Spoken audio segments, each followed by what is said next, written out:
Remember to play the intro, boys. Full week. We're back a day later than usual. We're here nonetheless. Happy Monday, everyone. We have much to discuss. A pretty unique week in AEW television history, it's fair to say. Much to get into.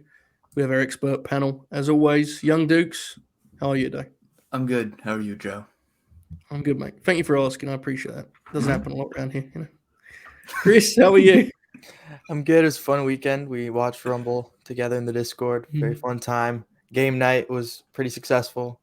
Wow. On Friday. So, yeah. I mean, successful as in it was fun. We drew a good house. Didn't go the way we wanted it to go for the Young Lions. But, if what I'm hearing is true and who we're having on our team next time around, I feel pretty confident, You must have heard something different than that. True. No, it was a really, really great time. If you're watching this, you didn't see that. On Friday, Jay Shell, she was the quiz master, and it was myself, Matt, and old Bobby Two Shoes out against the Young Lions. And I mean, it was an event, right? I mean, it was spectacular. There was some interesting performances. At one point, the ruling was made that if you got a question wrong, you'd be taken out of the game. And Bob took this as an apparent threat to his life, was what I understood. But Bob took that as well. There is no reason to answer any question. I would like to mention, multiple people have pointed out to me that I got the edge question correct. But I'm not a box score player, as you fellas know. So ultimately, it doesn't really matter much beyond, pride and such. But nonetheless, was that where he, like his entrant, entrant number? Yeah. I said it was like someone said 20, I said 21, and then there was like another 10 answers. And in the end, I think Jay Show just took 25, and I was like, I remember thinking, that seems very late in the Rumble, That's the where he kept going in and out, right? Yeah. But I'm also very aware that if I was put in the scenario of being the quiz master on those, I would be an absolute mess because there's too much going on. Like, it's just a lot, right? There's a lot of numbers and fucking answers in front of you, and you got ask dipshits all shit and stuff. So it was a great time. We really did have a blast. Before we get into Fleet Week, quickly want to shout out some subscriptions. Bill, Bad Company Bill, resubscribed. Been with us for 8 months. He said 8 months since that first impromptu stream. Wow, there you go. This was yesterday, so that gives you a rough idea. 8 months, good lord. So a day one subscriber, thanks so much, pal. And we have a new subscriber, Ginger King, 668 subscriber prime. So thank you, pal. Hope you're well. We have a lot to get into. Before we do, though, we do have to make it clear, because I know it's a big draw around here. There is no vibrate this week. No. Right, boys? Now, as much as I intended to come on and cut like a veteran promo about, knowing what the crowd's there to see and hitting your finish when they demand it, I'm told this was a I think respectable decision regarding kind of Dynamite was a little bit different on Wednesday, right, boys? Mm-hmm. It didn't feel like one to be graded that way, especially with what closed. Is that a fair kind of summary of the decision made, fellas? Mm-hmm. Yeah, that's exactly what it was. For sure. That makes sense to me. Nonetheless, we will talk about the individual segments here. Don't worry, the vibrator will be back next week. I don't want any messages about vibrators. Not now, not ever. So just stay tuned here at Fleet Week. You'll be back. But this week, we're going to do a little bit differently, a little more traditional. All right, let's start there. It feels like the logical thing to do. One of the more special main events in Dynamite history, and that kind of goes without saying, right? And it almost feels weird even terming it that way because it's like it's more than wrestling. Jay Lethal and Mark Briscoe, of course, the latter's AEW debut, his first time being allowed on the TBS network, TNT, any of that family. And obviously, as you'd expect, they more than delivered. It was rather moving. I know Dukes and I watched it with Manny on Wednesday on Twitch. Chris, what did you make of a very, very special Dynamite main event? Yeah, I mean, that's the best way to describe it. It was just special. Obviously, it was a feel that like we haven't had anything like that since on AEW TV, at least pretty much since Brody. Yeah.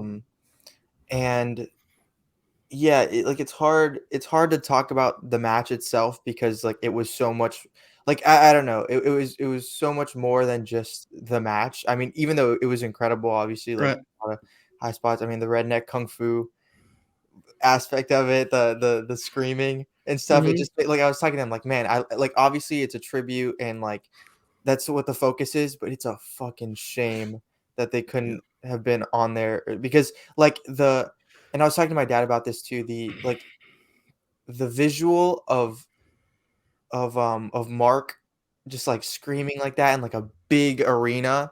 Yeah. It's They should have been there for a long they should have time. been there. Man. Yeah. They should have been there. Yeah, absolutely. I mean, I like the point. I also think it's worth noting when we talk about the Briscoes' legacy. Like, I think it's easy to kind of forget their credentials in that kind of setting, right? Because in the US, we know how things worked out, and that's the way it is. But in Japan, they worked for the big two of the last 20 years. Anyway, the big two, Noah and New Japan, and had gold in both. And I think sometimes we can kind of forget like how natural they are in a big room like that, in a big time show, because unfortunately, that wasn't what their careers were. Was often in the US, and I'm with you, there, man. It's a bittersweet thing. I don't think any of us want to dwell on it, but I had the exact same thought of like, fuck, they should have been doing this the last 3 years, and it is what it is. It's the least of anyone's worries, of course. But I do agree with you, Chris Dukes. What do you kind of make of the match, and I guess more specifically that element of it that was like kind of hard to ignore on like on an emotional level, I guess. Yeah, I think surreal is like, I say it like so much, so it kind of loses its meaning, but I feel like that's the real word for it. I agree. Like when the Reach for the Sky Boy hits on TV, it's just a different feeling. It was crazy. It was, and it's surreal in every which way, right? In some ways, it was like really uplifting to see Mark out there and see him get his moment on that stage, but there was also the element of him with both belts and just being like, this is still so bizarre. Yeah.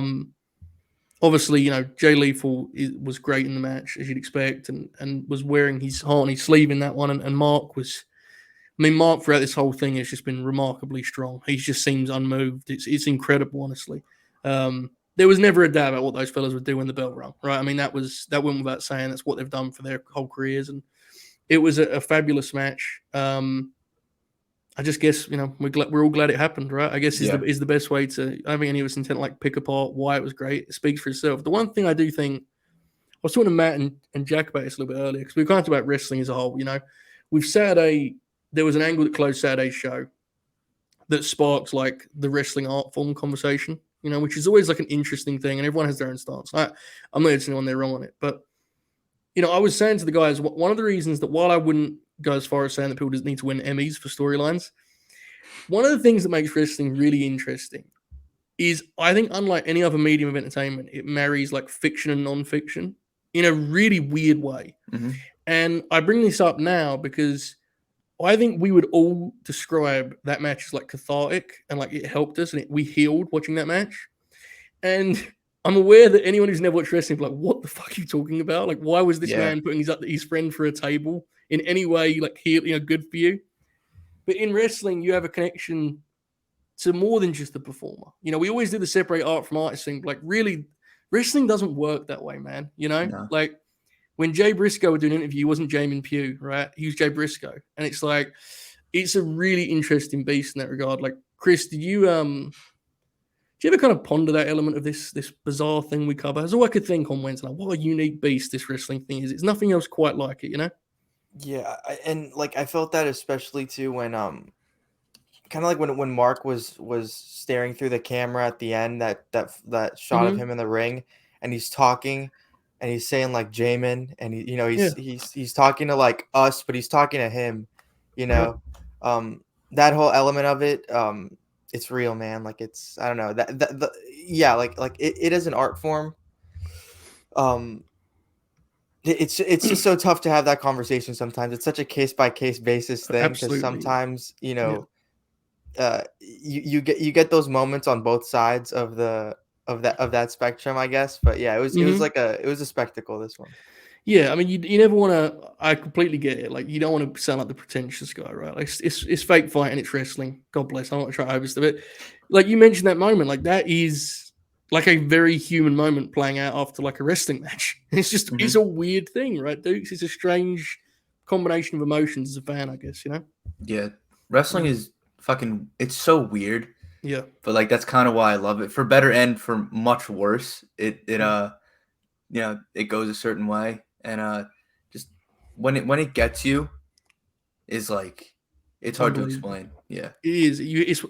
I can't believe I'm doing this unironically because there's a picture of the man standing behind me. But Jeff Jarrett has that quote where it's like, if you get wrestling, it doesn't need explaining to you at all, and if you don't, there's no explanation that will make sense of it. And it's like, yes, That is It's the- absolutely the case. Yeah. That is the best explanation Yeah. that you could possibly give for like Yeah. why we enjoy it. Like, Because everything we just said, if you played it to someone who doesn't watch wrestling, will be like, "What is wrong with these guys?" You know?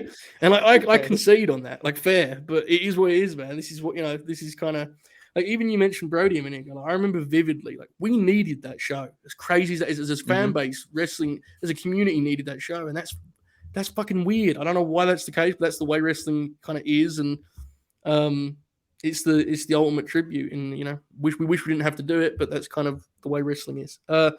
Nonetheless, we'll try our best to move on to about the usual wrestling business here. Bryan Danielson and Brian Cage, the latest match in Danielson's kind of ongoing like gauntlet situation. I don't think I'm speaking out of turn to say it's probably the weakest match thus far, but I don't think it's not a criticism of this match, right? It says more about the other two matches. A good match though. What did you think, Dukes, of Brian versus Brian? I guess I should say. It went a little differently than I thought it was gonna go. Brian sold for a lot of the match, which it makes sense now, like thinking about like what would Bryan Danielson do because he's a sicko. But I was expecting more of just like trading bombs for like 10 minutes and that was it.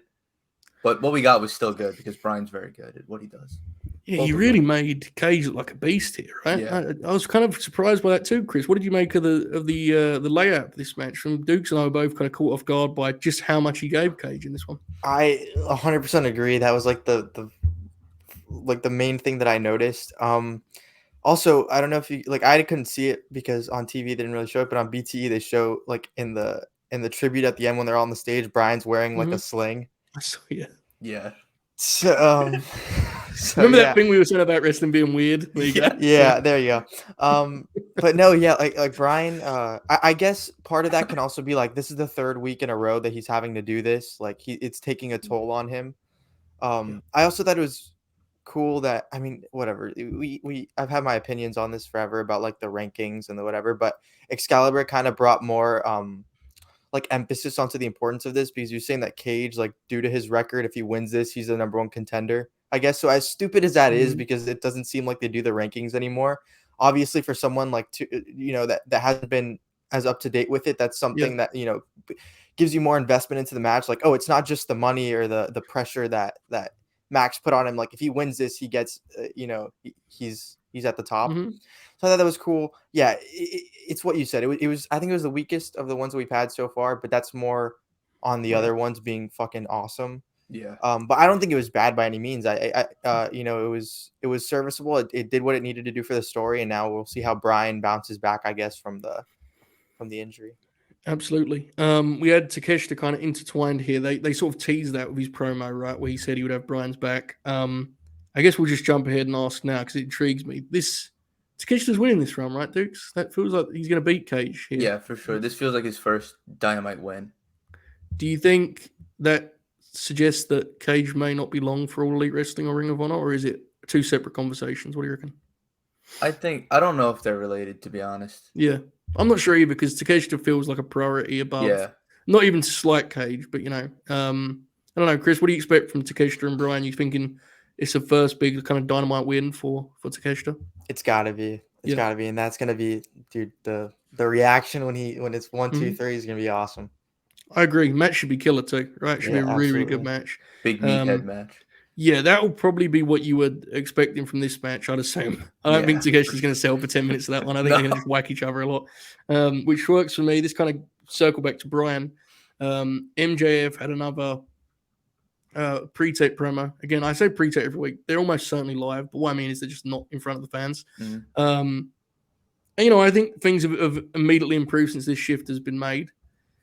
It's an interesting feud to follow narrative-wise, right? Regal feels like he's way in the rearview mirror now. And I get like the argument of, well, yeah, he's in WWE, but it's like they knew he was going back to WWE. The whole story was about him initially. It's kind of strange.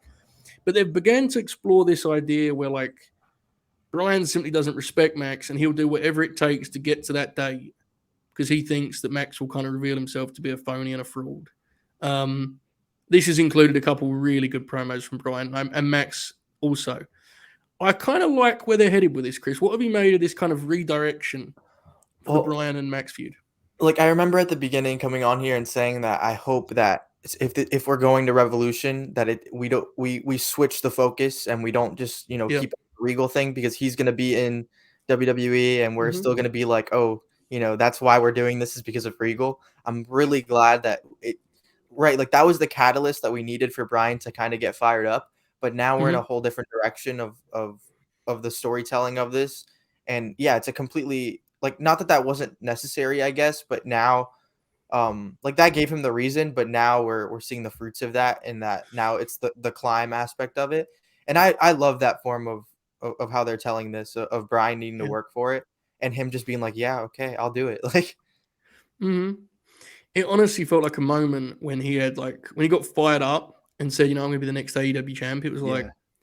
my God, he's been in AEW now for well over a year, and this felt like the first time where he really felt in true pursuit of the belt. As dumb as that sounds, because he's wrestled for the belt like 3 times or 4 times. Yeah. And he wrestled for the Ring of Honor belt, of course. But it never felt quite like it did in this promo, right, Dukes? It felt like we're Yeah. finally getting serious with this world title chase. Yeah. It was about time that this happened, honestly, in Agreed. this feud. But yeah, when Brian says I want to be the guy, you instantly believe him because he's Mm-hmm. fucking Brian Danielson. So it's like he can say anything for any like amount of time, and I'll just buy it. Yeah. And when he's in the back getting checked out by a doctor, you will clear me. What? I don't care. It fucking yeah, it rules. and for better or for worse, I've always thought this about Bryan, and I think it's like it's not a hot take or anything. He doesn't speak like a wrestler. He speaks like Yeah. like a person, I Yeah. guess. And again, for better or for worse, because sometimes it comes off as like it's sloppy or whatever. But when he stares into the camera and says that as like a person, and he's like Mm-hmm. screaming like for real, like Yep. it does something.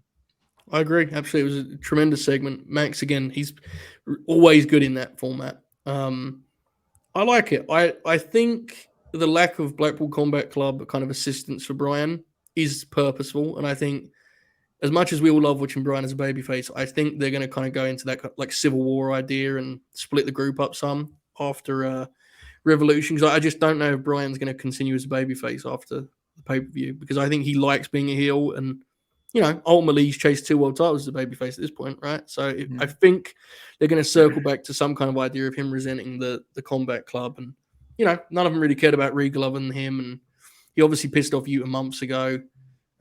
Claudio and him have never really positively interacted on the show anyway. Really, honestly, True. I know they fought in the full year match, right? But not really. So yeah, I think that's where we're headed. That'll be interesting. But first, hopefully this feud can keep kind of going along at the pace it's going. I'm enjoying it. Tony Storm and Ruby Soho. I like what we got here physically in terms of the match itself. The finish was either very, very, very, very, very, very, very impressive performance art, or it was a bad finish. Probably both.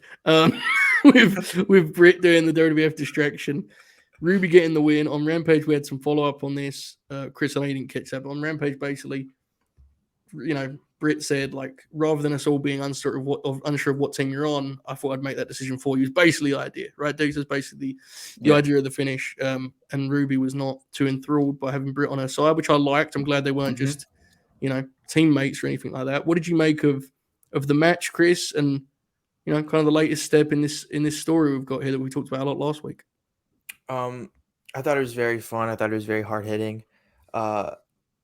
The Tony, the Sweet Cheeks music, whatever, hip attack is so good, man. It's so good. And like the fact that I mean, obviously, the impact was very this time was Mm-hmm. was was violent. It was kind of scary. But man, I loved it. I had a lot of fun with it. I thought in terms of AEW women's matches, this is like, TV matches, this is up there for me at least. Mm-hmm. And yeah, I thought Tony, faking the injury was interesting. Her I think this is like for the Willow match was it was weird how she was what character wise how she was working, but this one her Right. like fully working as a Mhm. heel was Yeah. was interesting to watch. But yeah, no, I thought it was good. I enjoyed it. Yeah, I agree. She's now that she's actually a heel, it'll be a lot easier. I think her work is going to be a positive in this regard. The same way as a positive on the babyface side. Promo wise, will continue to be like a ongoing up and down. I think. Dukes, where do you stand on Tony as a heel after seeing a better look at it here against Ruby? Yeah, I thought she was really good in this match. Very physical, and it's also good when the person you're being physical against is Ruby, who can sell her ass off and just Mm-hmm. get the shit beat out of her for like 7 minutes really well. Yeah, absolutely. I agree. Ruby's, she's a natural person to get someone as a heel rolling against. Because as you said, she's happy herself most of the match. We'll see how we go with this. I mean, I think they're off to a positive start. I really enjoyed what they achieved with that tiny little pre-tape with Britt and Ruby, because I was concerned that it was going to just become like, so often what happens with these kind of faction wars is like everyone just becomes one personality, right? And that would be super dumb, because Britt should have rivals on her whole team, as we've talked about. So Ruby should be one of those. I'm glad they kept that in mind. Okay, we have 2 controversies now to talk about on Dynamite. Two topics that had much. I know what this is. Much I know what this is. Talk of legacy. Yeah. Sort of careers being saved or killed, depending on who you ask. We will start with the one that's less related to LNG. As it appears within his 3 matches on AEW television, Action Andretti has become an incredibly controversial figure. There was a spot opposite Bear Bronson in which he did he did some sort of thing on his shoulders, and this earned the hate and rage of many of my friends. Much discussion. I like the opening match on Wednesday, but I am intrigued where you fellas stand at this point. Chris, what do you make of the Andretti gate that has swept up the nation in AEW? I don't think enough people tweeted about that clip, actually. I didn't see it enough on my timeline. Dude, it was like it was so whatever. Like it was 5 seconds. Who cares? Who cares? Who gives a shit? Yeah. It's one spot. Bro. It's one spot on Dark. Can we all agree though that tweeting the clip with the caption of "This is spectacular" was kind of crazy? In hindsight, yeah, because that's from like a noted bootlicker account. Like, are you surprised? Well, I just thought it was very funny that like it was that was the clip, you know? Yeah. That's gonna be his like Osprey Ricochet clip now that everyone talks about. Yes, very fair. It's not gonna be fun. It's been a thing. It's been a real thing. I don't know, Chris. Carry on. Where do you stand on this? No, thing? it's just, and like we talked about it. We talked about it. I feel like we've talked about this before too. Of like he's so early. I can't judge him yet on this. Like he's fine, man. Like he's doing all right. Like I don't think I have to be like, oh my god, he's the fucking next big thing, or like his career's dead. He was on TV like a month ago. Like like I'm gonna just let him develop. Like I don't know. He's fine. He's okay. He did fine in this match. I thought it was good. I thought the Ricky people chanting for Ricky for that tag was cool. Like I just don't know, man. Like he's all right. The dives to the outside were fun. Like I just don't know what else to say about him. He seems like his fundamentals are cool. He hasn't been wrestling that long. Like I think he's pretty good, honestly. I do too. I think his strikes are really good too. Yeah. I'm with you. He doesn't he's not a guy who looks like untrained at all in terms of doing the high, because there are a lot of guys, and I'm not even saying this to be like one of those dudes, but like there are guys that do high spots who look really bad in between the high spots, and I don't think he's proven to be that at all thus far. If all things were equal, would he be one of the main guys you'd push? Based on what we've seen thus far, probably not, but that's not really the point of wrestling or how it works. Like it was a specific thing they wanted to do, and clearly Jericho wanted to evoke like some 1, 2, 3 kid, business. We'll see how he goes. I mean, I agree with you, just the general sentiment of it's too soon to get like super worked up about it, but I think he's thus far been impressive. I mean, I like the Garcia match. I thought he was good in this tag match. Obviously, he may wear the Osprey influences a little too loud. I mean, he may want to like rein that in a little bit, because he does it well, but like he does not do it nearly as well as Will Ospreay. And I think he's good. I just think like as long as we don't make that clip a regular thing, which again it doesn't look like it is.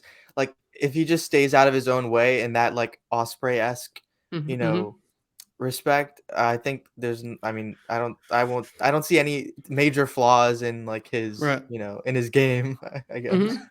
And part of that's agenting too, right? You got to rein guys in. He's a young guy. He's just got to TV. He's going to try stuff, and you have to let him experiment without letting him do stuff that looks bad. Which again, I didn't like the spot, but it's a spot. Who cares, right? Where do you guys stand on this feud overall, Dukes? What do you make of this? Are you in, or are you still out on this JAS business? I'm in if it ends at Revolution. What do you think that match is? What is the Revolution match? Is it just Ricky and Jericho again? I think it should be, Yeah. but it also kind of feels like it could be Garcia and Sammy versus Ricky and Andretti. But I feel like that might be like the go home show, or maybe they do it the week after. I don't know, but I feel like What a it should. weird I feud feel like this Ricky is. should just be Jericho again. Bro, it's only just struck me how like weird this feud is. Like what?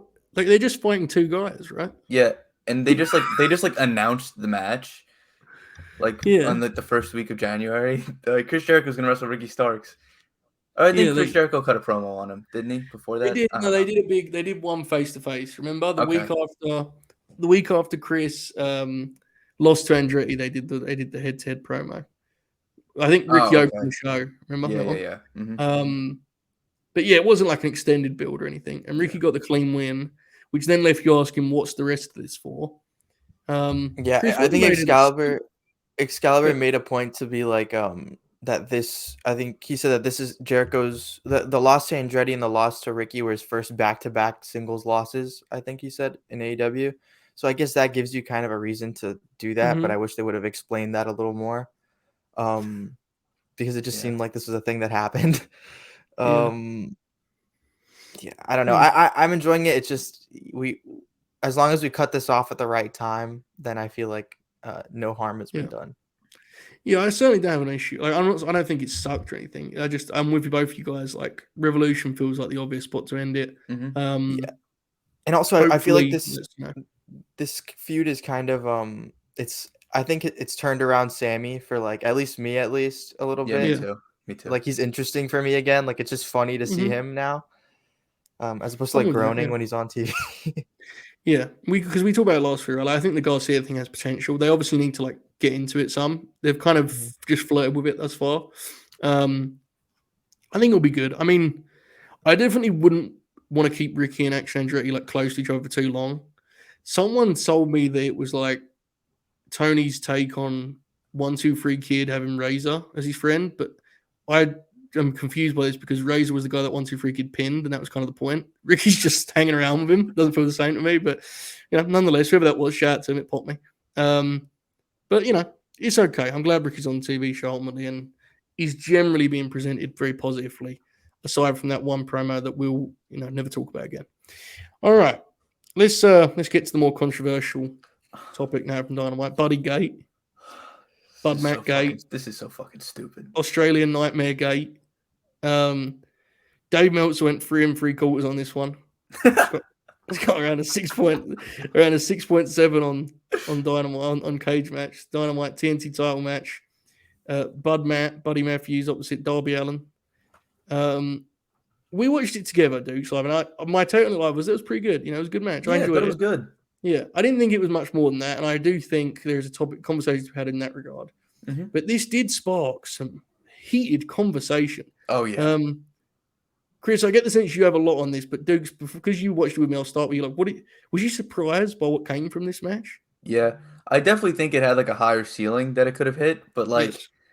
I don't think it wasn't bad by any stretch, and like it was just Buddy tossed around Darby and like beating the shit out of him. I thought it was good.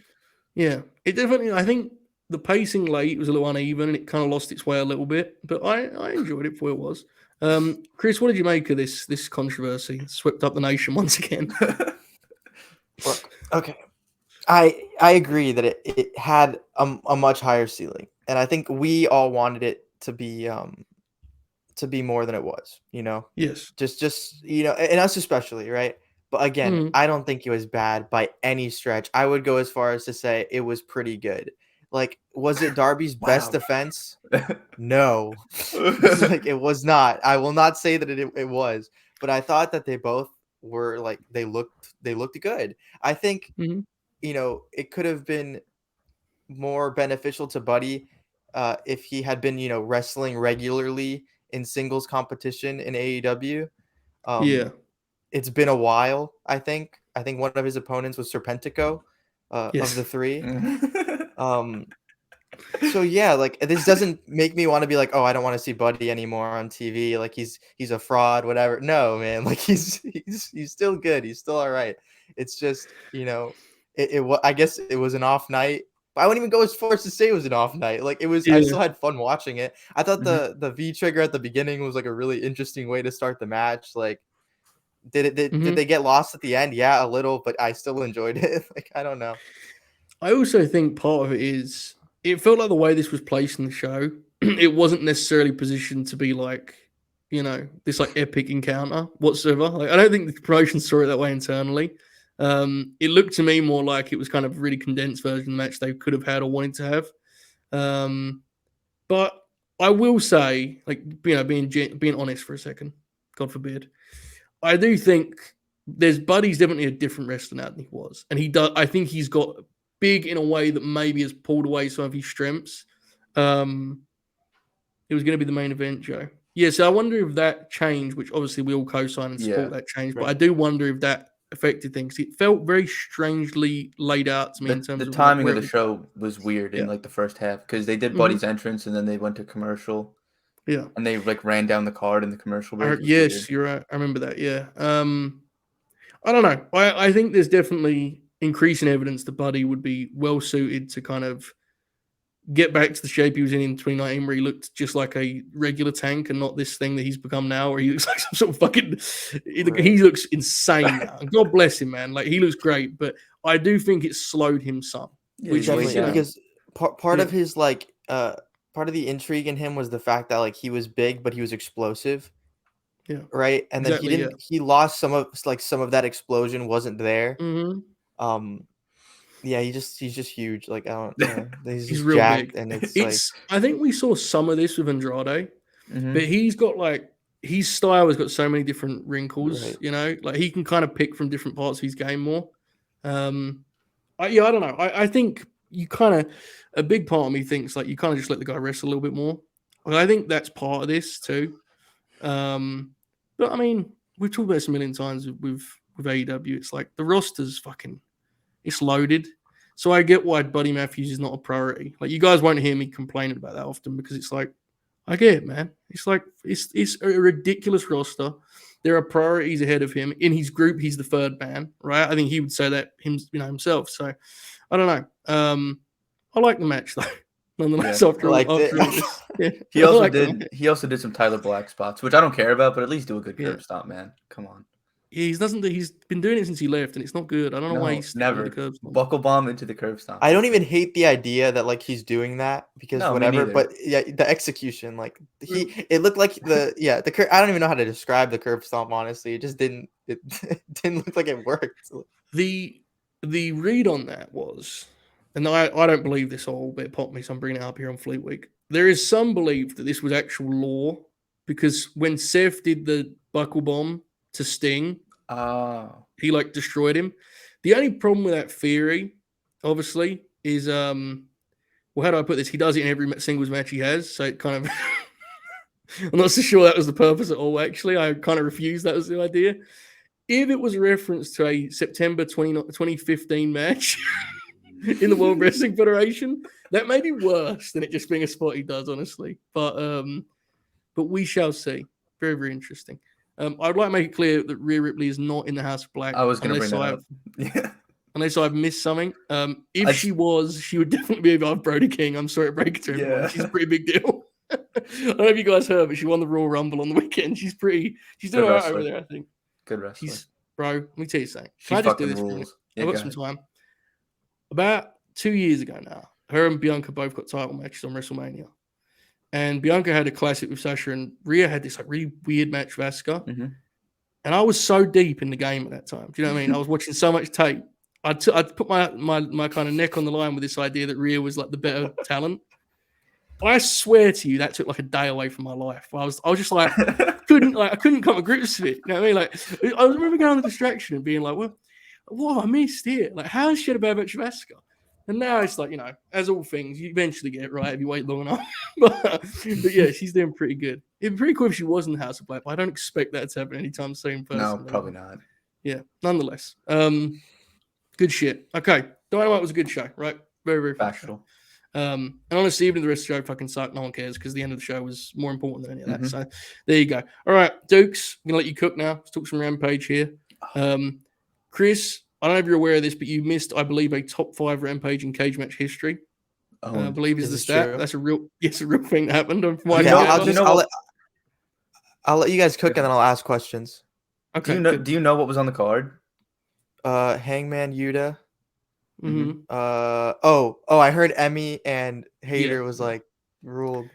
That was a big walk one. the Queen's Road, brother. That shit was fucking crazy. I saw the let's picture of start Emmy there. actually. That was incredible, man. Let's start there. They kicked the shit out of each other. Dukes, I know you're a big Haterade fan, right? I'm a hater. You're a hater. That's the thing. You're a hater. Yeah. That's actually that's kind of good, that one, right? A lot of those fan names are really bad. Yeah. That one just works. It does. Because it's her name. Yeah. So, what did you think of Jamie and Emmy, Dukes? Man, this is I feel like Manny talking about this, but like this is that fucking good shit, bro. Yeah, this is like I think Manny too. I'm just gonna quote Manny when I'm doing this. He was like Jamie Hayter's been carrying American women's wrestling. I can't even do it seriously, but like there's so many. You know? I think he said America's women wrestling.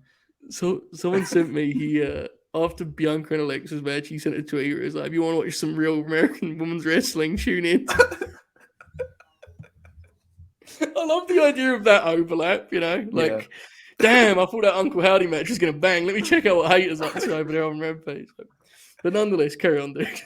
Yeah, they beat the shit out of each other. If you, it's pretty easy to become one of my favorite wrestlers. All you got to do is throw a good lariat. And, two of my favorite wrestlers opened and closed this show, so I had a great time. JBL was not on the show, but he does rule. Yeah, good. Listen, man, Hangman would have fucking lit it up with a 2005 JBL. Oh my god, they'd have walloped each other. I don't know if they'd have liked each other very much on a personal level, but that might have made it better. Definitely not. Yeah, we watched the Rumble, I think 2000, and JBL had an all-time performance. He got in there, killed 3 people with a lariat, and got eliminated instantly, and then shoved somebody through the set while leaving. Beast, just incredible grabs. To be clear, we do not expect him to be an AWE. But good point. Nithmang, she did the Tower of London. She did. That fucking popped me huge. Yep. Nigel is from Manny. He's coming. Is that a thing that people have done today? Is that a rumor? Did I see someone tweet about that? I've just decided now. Not so sure. We'll let it play out. Manny, he's back. There was some crazy stuff, man. The physicality on the chops obviously was spectacular. Both of them marked up and wearing it. There was the backdrop driver was terrifying. Oh fuck! There was a few high angle bumps in this. It was awesome. I was stunned when after I watched it. They had I think they got 12 minutes. Yeah. And this was sometimes with a match you'll be like, oh, it flew by. This was the opposite in a good way, where it's this match felt like an absolute war in terms of endurance and a really testing battle. And it actually made so much of its time that I couldn't believe it was only a 12-minute match. It was fucking awesome. Emmy really validated the kind of ongoing discussion about her usage, right? I mean, everyone's complained about it. And unlike Bud Matt, she proved the critics accurate with the critiques accurate in terms of Tony's booking, because she needs to be on the TV show more. And maybe there's some sort of ratings thing with I don't know. But we need some Emmy on Rampage. Can we shoot for one a month? That feels a nice goal, right? Yeah. She was spectacular here. Emmy's obviously an amazing worker. I'm not breaking any news on that front, but to step up to the plate in this regard when you haven't had a match with this importance in AEW for 3 years, it takes a real pro, seriously, and she did a remarkable job. Jamie is off to a great start, man, with this belt. I mean, since she won it in a classic match, and since then she had the Sheeta main event, and this is a Rampage main event. She's kind of, to me, I mean, Tony, I think, did a lot of work, but I think Jamie's capable of changing the division in terms of its ceiling and the type of matches she can have. Yeah. I think the sky's the limit when it comes to Jamie Hayter as the world champ. So I agree. And really, it's funny you say that stuff. of that, she's off to a great start, because we're kind of a little far, a little bit along already, and it still feels like, wow, she's the top star in that division. And it's because at this point in not even women's reigns, but in some reigns in general, we've been like, okay, well, who's gonna take it off them? Like, let's go, because sometimes it can slow down a little bit. But she's still rocking, and it's like I'm excited to see what she does next. I do have an idea for where that will go, but I know what your idea is. Rhea I kind of Ripley? agree with your idea. no, Chris Statlander. Yeah, yeah. I like Do we have that any one. update on Chris? I don't think so, but I just in the future. Yeah, that'd be great. There's a few. I mean, she's definitely the kind of champ that to me, I would be kind of having the approach of, long may she reign. I wouldn't be. Factual. I would not be having the mentality of who's next. So No, much no, as no. like, I know you're not. I'm just saying generally, like, I think there should be an approach of let's let her do this until we feel like it's done, because her overness, honestly, it's is awesome. still not getting enough play, man. No. Like, Rampage started, and honestly, Yuta and Hangman were wrestling to a pretty tired crowd. I mean, they got them because the match was excellent, but the crowd was not. But they were rocking for Jamie. I mean, they popped for her entrance, and then they were chanting for her throughout the match. I mean, she is a superstar, and when her honestly, music hits, it's crazy. It's crazy. It's such good fucking. Also, music she has a great too. theme. She has a great theme. Yeah, it's so good. And honestly, she's not like her TV exposure is not like crazy right now. Either that's the other thing. Like since she became champ, she's kind of in the rotation still. To me, it doesn't feel like she's front and center by any means. No. And yet she still feels just red hot. Like it's kind of remarkable how popular she became organically. We'll see where how she fits into the story that they're doing elsewhere, and she's obviously a part of it, but kind of somewhat distant to me anyway, because I feels like Britt's kind of the centerpiece of that on the AEW side. Yeah. There was a lot of talk in the announce team about like Britt adjusting to playing second fiddle and all of that stuff. We'll see where it goes. I mean, it's kind of an interesting line to walk because you want to have title programs and hopefully you can get a lot of title matches, right? Like that's the question right now is who's going to be on that other team that Jamie can work with, right? We know the Tony matches are good, but we've done that match at pay-per-view. Saraya, I assume they want to run in England, I guess, would be my assumption, which would be a great atmosphere, I have no doubt. So then it's like, okay, who else to get on that team and who can wrestle Jamie? Don't have an app brings up Athena, which I think is definitely a compelling choice. The hurdle there will be Tony's, the belt versus belt thing, which I think Tony will probably avoid because wrestling is very silly. Great match, though. Yeah, I actually would honestly, and it's maybe not a traditional choice, but I think Taya would really tear it up with Jamie, honestly. Yeah. Because she brings it physically, so she hits hard. And I think that would be I'm not saying it'd be a classic, I wouldn't say it'd be as good as this match, but I think that's a kind of a fun one. And also the crowd loves booing Taya, So that's a fun one. I'm trying to think of other heels that she could work with. I have one's cut on mine. She can wrestle. She can wrestle Willow again. She hasn't wrestled Willow as the champion. Sure. Their Rampage match was really good. Good call. I'm trying to think of who else is a heel in the division now. I'm struggling there. I don't know. We'll see. Maybe I'm forgetting people. Yeah. Poor Layla. When is Layla back? Good call. Bring her up in the chat. She got hurt like around this time last year, right? It was Revolution. Right? It was Revolution. I think it was the Revolution match with Statlander, actually. It was April because it was the show that Jay Shell was at. Oh, okay. I remember her tweeting about it. There's another one with FTR and the Young Bucks on it. After Supercard. Yeah. That one. Nyla Rose. Now, that could be a good time.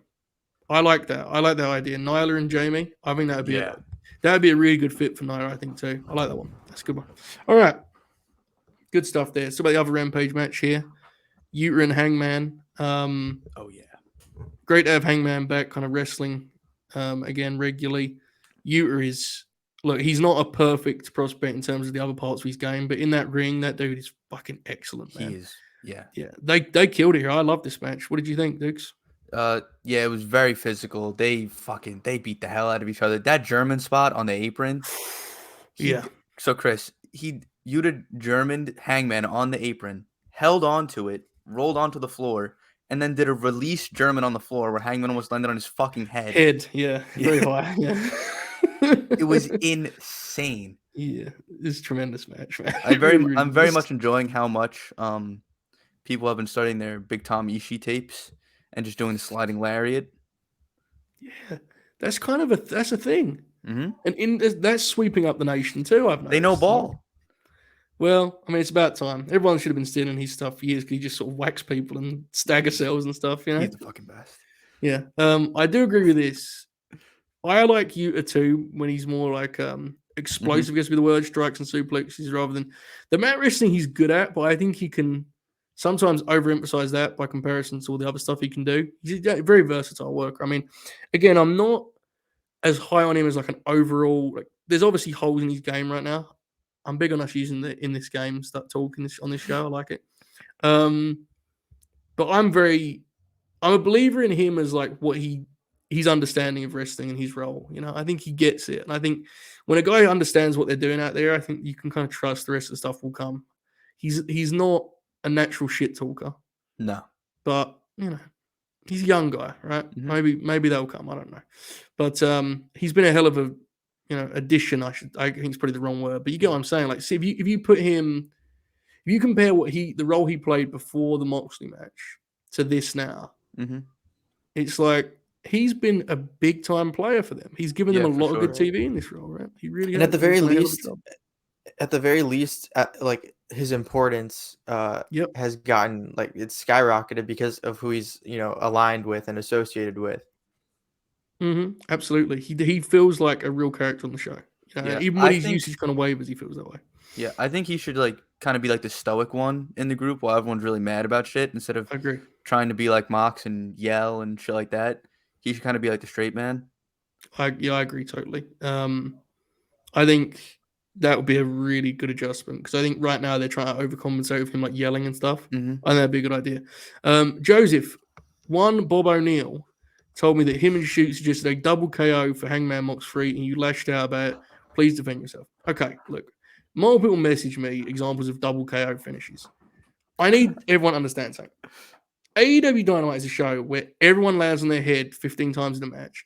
Everyone kicks out every move. And I refuse the notion that if the live crowd saw a double knockout, they would be like, that was good. I refuse it. I don't think it would happen, man. I think if you did a thing where the referee did like a double knockout, the crowd would be like, what the fuck is what's going on? I don't think it works in that setting.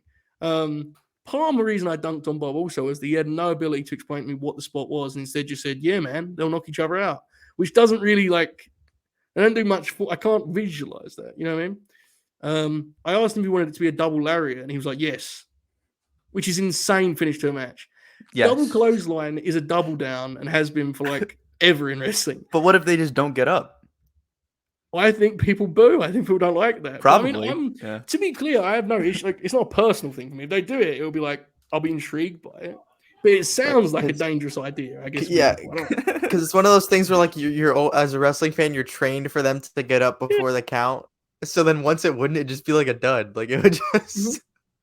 And it's like, if you do it where Hangman does a buckshot, it's like, well, I mean, Hangman's buckshot lariat should be more powerful than Moxley just fucking lariating him from the center of the ring, right? He has the momentum, like he has. Yeah, and it's his finish too, right? Like no one kicks out of the buckshot lariat. Yeah, what if it's like a double count out? And they do some big like crowd brawl. I mean, you really have to build up to it if you're gonna do Death Rider off the stage is good. You really have to. Is the first match they did a bunch of brawling in the crowd, and the take has always been the referee just let it go. You know, fair. I don't know. Well, I think that was before the match started, though, right? Right, but if it was during the match, you know for a fact Excalibur will be like, the referee's going to give him leniency. We want a winner, yeah. Yeah, to be clear, I think that's a compliment to the product. They give you a winner, but you can't, I don't know. Maybe they can pull it off. If they do, I think doing the match now is kind of weird anyway. I do too, yeah. I'm surprised. Because, I don't know, like, I kind of feel like it has to be a draw on someone, unless it's just a fucking draw. It's like a 20-minute time limit for a TV match, but... The other thing is, like, I know Matty was saying that, he was saying about he feels like Mox might turn heel, but that doesn't feel at all to me like what this last week of TV looked like. Like, Hangman, like, challenged him. Yeah. And then he was kind of, not a dick would be too strong, but he was pretty aggressive in the Yuta scenario, right? Like, he told him he was going to knock him out, and then he beat him with Mox's finish, too. Like, that fucking ruled. Yeah, it was awesome, but it didn't feel like the setup for a Mox turn to me. The elite thing feels like we should be keeping that in mind. Mm-hmm. I don't know. It's very interesting. I'm intrigued by it. I was surprised. Chris, were you surprised to hear about them them running this back next week. Seems soon to me. I don't know. Yeah, it does seem soon. I thought we were just gonna get that at Revolution. Yeah. But I guess there's some time, right? Kind of. Mm-hmm. I mean, Yeah. I guess you could stretch it, but I guess it's got to be some sort of like storyline driven finish where it's there's like I don't like it's got to be some sort of draw. I don't. And if it is somebody wins, there's gonna be some like shenanigans or whatever. But Right. yeah, I don't. It is strange. It is strange the positioning of this. Yeah, it'll be interesting to see. Because I kind of agree. It does feel like an angle alert situation. I just don't. I can't quite figure out what that angle is. Yeah, and it feels weird because they announced the match, and Tony doesn't really ever announce the match and then just not do the match. Yeah. Yeah, I mean, the obvious angle is like something involving the elite thing we just talked about. But then, what is that angle? Right?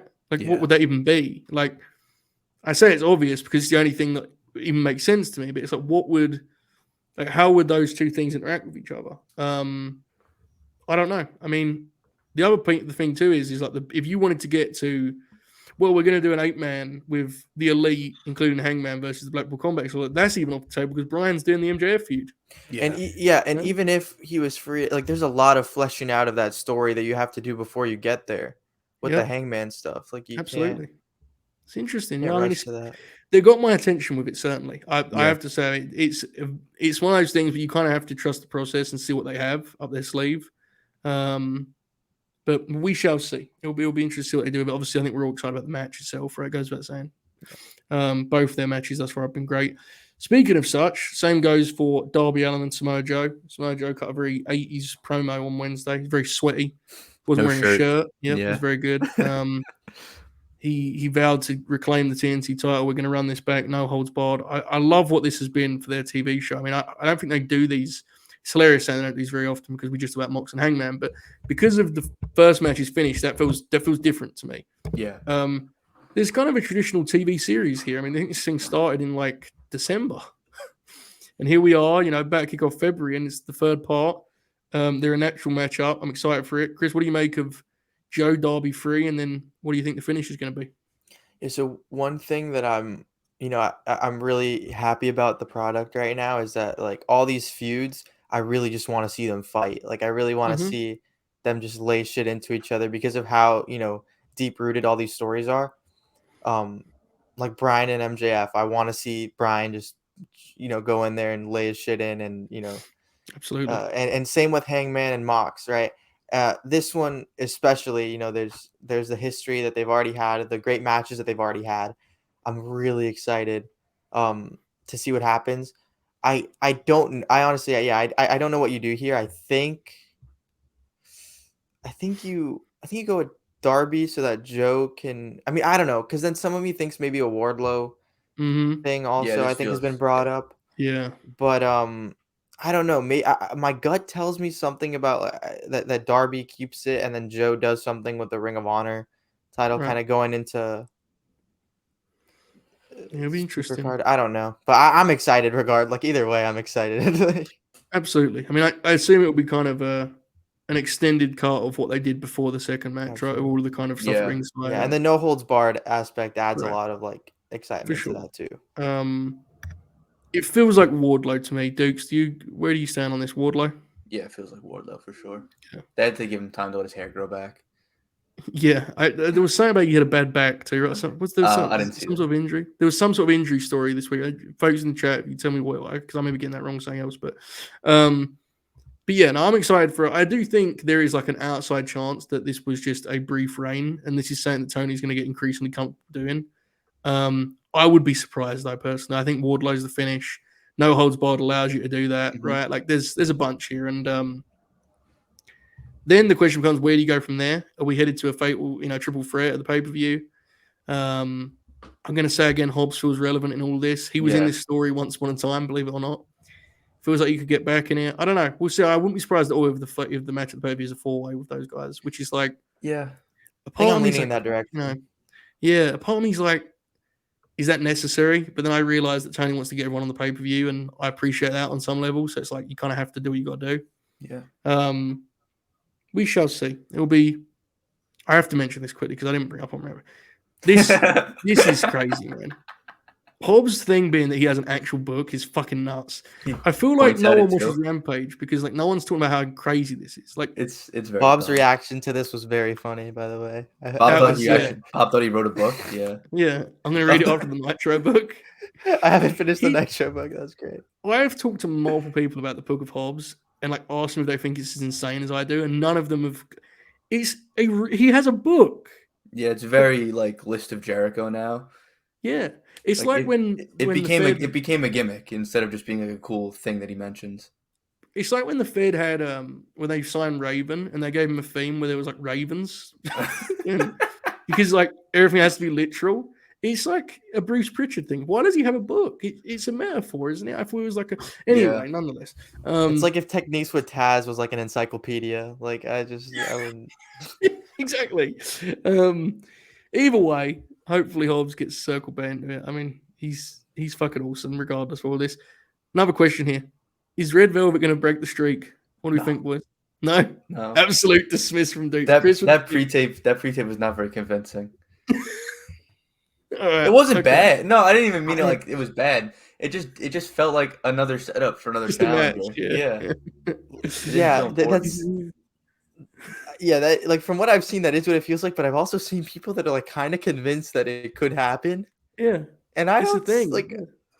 I don't see it. Like I don't know. I don't look. And I like Red Velvet, but like, man, you do all this for Red Velvet. It's kind of crazy. Like, man, it's crazy. But then I also think it's like kind of equally nuts that it appears they split the baddies up just exclusively to be like, Red Velvet has good matches with Jade. This should do another one. It's like, I mean, sure, man, I guess. But like, why even ever put her in the group? And either way, I assume she's not breaking the streak. I don't really know what's going on with Jade. Through very little fault of her own at this point, because I actually think her last few performances have been good. I've really struggled with care at this juncture because the TNT title feels like. It honestly feels like its own like bubble at this point, you know? It's like there's only a handful of people that are involved in it, and none of them are people that we consider to be important necessarily. And again, I like Red Velvet. It's not a knock on her, but it's just, I don't know. It hasn't got much relevance on the show. It appears to just be like a single pre-tape each week, and then like that sets up a match that kind of comes and goes without much, you know, headline. And it's a shame. Speaking of headlines, Timothy Thatcher was booked. And one of the greatest clips in late night grin history, Joe reacting to Timothy Thatcher. It was funny. It was good. So good. And it was sincere too. I know.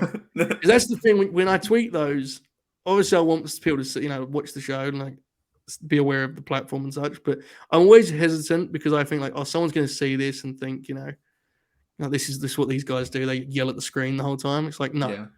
That was 2:30 a.m. That was my genuine reaction to Timothy Thatcher being booked on the TV show. Well, I was very excited by this. You know, it was a special moment. There is a lot of discussion that he's washed on the internet. If so, that is much funnier, and I hope he has a really shitty match in that case. Funnier, yeah. Yeah, if he goes out there and just stinks it up, that would be in some way better. I don't think that's what's going to happen, to be clear, but you know, you get what you get. All right, there you go. That was Fleet Week. Chris, do you have any final thoughts, any plugs, any promotions, so on and so forth? Are we doing anything important this week, Dukes? I don't think so. I don't think so. Yeah, I don't think so. Yeah, just keep watching Fleet Week. Keep supporting.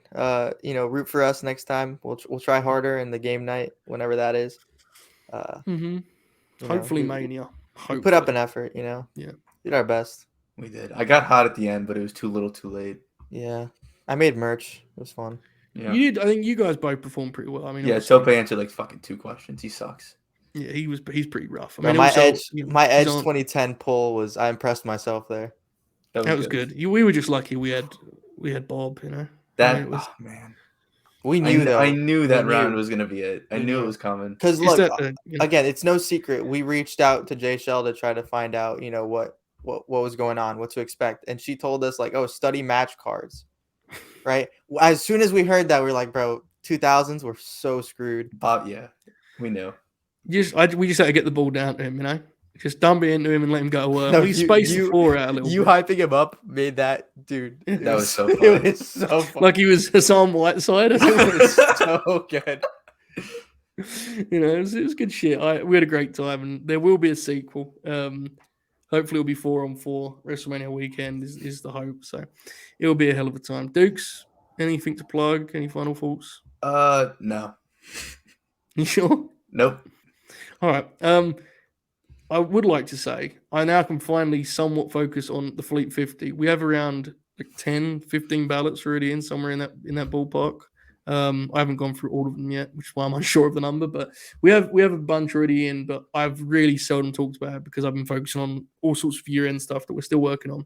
But it is winding down, so I'm going to be taking ballots until I believe February 20th, which is 3 weeks from today. You can send them joeholbert05@gmail.com. Send your Fleet 50 ballot. What is the Fleet 50? The Fleet 50 is your top 50 in-ring performers of AEW's 2022. If they wrestled one match in AEW, they are eligible regardless of where they work now, regardless of when they work then even. If they're a guest, they're eligible to wrestle a match. Trying to think of what else. If it's a tag team, try your best to split them because otherwise I'll just split them by default and your bottom names on your list will drop out. What other commonly asked questions are there about the Fleet 50 boys? Am I forgetting some? I don't know. Honestly, I'm gonna be honest. I'm probably not gonna do one. Yeah, that seems like a lot. It's hard. I mean, it's also ideally I would have still got to it earlier, but it's just difficult. Yeah, it's we'll get to it nonetheless. So you got 3 weeks for those. You got some time. Again, joeholbert05@gmail.com. Top 50 in-ring performers of AEW's 2022. I'm going to stress again, 2022. That feels important. I'm not sure everyone remembered that. 2022. Okay. Appreciate you, folks. I'm going to be back in, what are we looking at? Around 90 minutes, just over 100 minutes maybe, for WrestlePurists Worldwide. Myself, Ibu, Manny, and Monty talking about the Royal Rumble, which was a little event that took place on Saturday night. The fellas had a great time watching over on Discord. So we have much to discuss over there tonight. Tomorrow, the Jake Chill and Joe show. We'll also be responding to the Royal Rumble, which was a little event that happened on Saturday night. So that's tomorrow. Wednesday, Dynamite Grin Along. Thursday, the flagship. Friday, I believe, absolutely nothing. You get what you get, I suppose. There was a match for you today, the Higuchi match. Boys, I don't know if you saw this Higuchi match from the weekend. You got to see it. Oh, it's fucking awesome. Tremendous match. I reviewed that today on Patron. If you have stuff you want me to review in that format, just DM me on whichever platform you got me on, and I'll try my best to do so. I want to try and do. There was a tag from Tokyo Joshi Pro with I think Miyu Watanabe. I think. Who's fucking awesome. I fell asleep before we got to that match. I tapped out. Yeah. Have you seen her wrestle before? Yeah, she's a beast, man. Yeah, she's awesome. awesome. So I'm going to try and review that for tomorrow. But there is much going on. That stuff's all free too, by the way. It's at latenightgreen.com, but it's free. So we hope you enjoy some of the many things that we have happening around here. Much content. Hopefully you can pick the parts you enjoy, much as you should with the professional wrestling world. Right, boys? All right. I'll see everyone on WrestlePurists Worldwide on this platform, Jason and Joe Show tomorrow. Have a great evening. Goodbye. Enjoy this outro.